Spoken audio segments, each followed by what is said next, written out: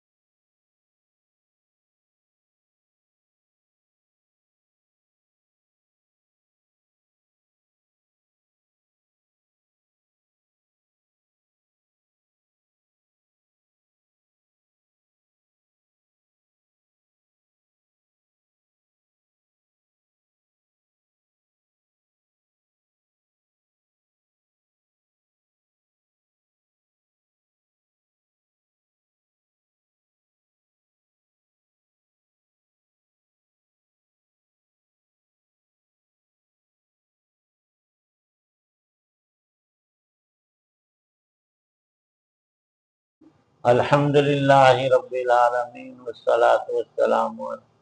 اللہم صلی علی سیدنا محمد وآلہ بقدر حسنہ وجمالہ ربنا ظلمنا الحزن سہلا اذا شئتا رب ارحمہما کما ربیانی صغیرا صلی اللہ تعالی علی خیر خلقہ محمد وعلی آلہ وصحابہ وآل بیتہ اجمعین۔